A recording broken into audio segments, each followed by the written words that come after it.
Today, if you were to talk to people in the city of Boston and you were to say to them at one point, Blue Hill Avenue from Roxbury to the Mattapan was almost entirely a Jewish neighborhood, they would be amazed to hear it. My name is Harold Cohen. I'm Dorothy Panansky. Dickie Rachens. Dorothy Gilman. Faye Klein. Francis Rosenberg. We're all members of the Indians. Yes. Right.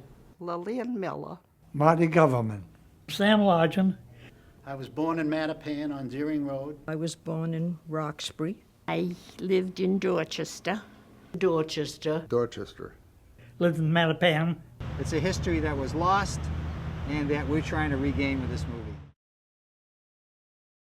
I am standing here at Franklin Park with the Franklin Park Theater directly behind me on Blue Hill Avenue. We go Saturday morning, we line up and go to the show.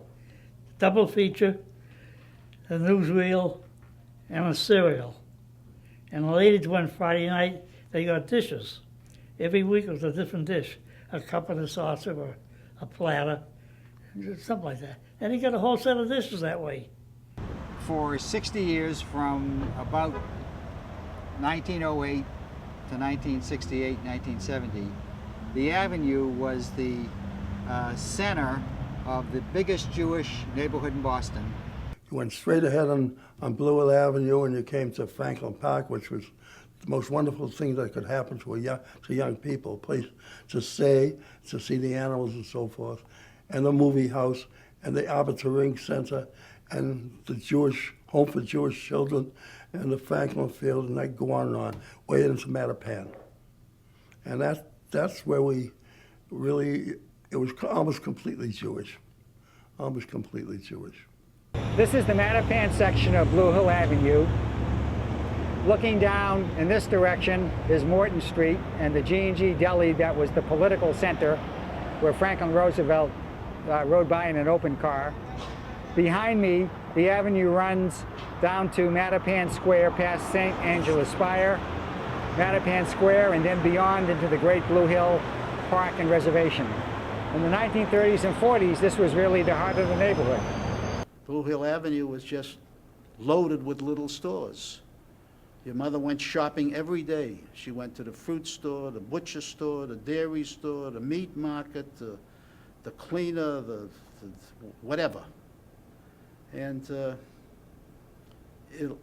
it'll never, ever happen again. It was just an incredible place to live for an intimacy of the neighborhood, of families, extended families that all lived together, of neighbors who were as close as extended families.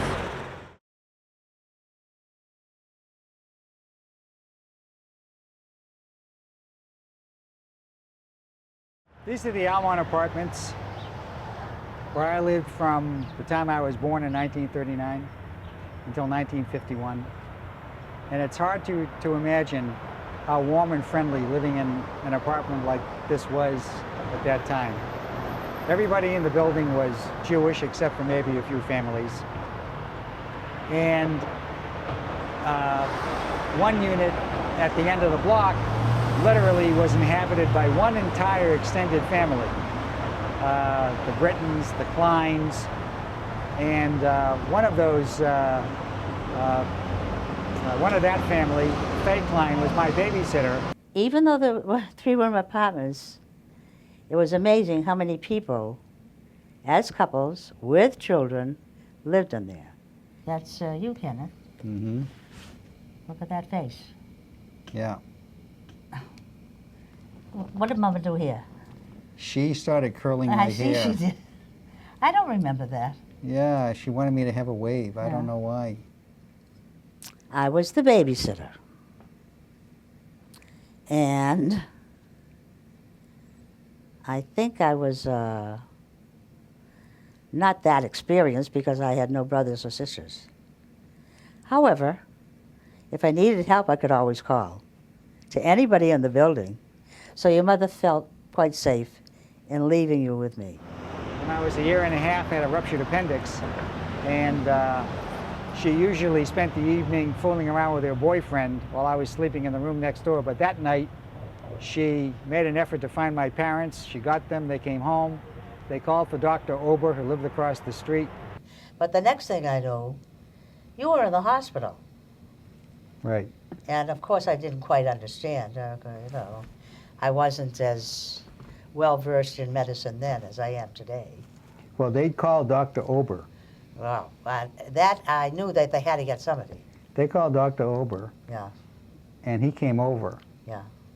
And he first examined me Uh-huh. that night, and he said he thought it was probably just a stomach upset or a bug Yeah. or something like that, and that they should wait until the morning to see Okay. how I was.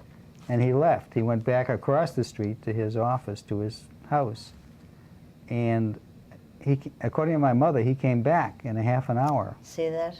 He came across the street, he diagnosed me with a ruptured appendix, and he saved my life. I don't think if I'd been living in a neighborhood like that, that I would have survived that kind of event.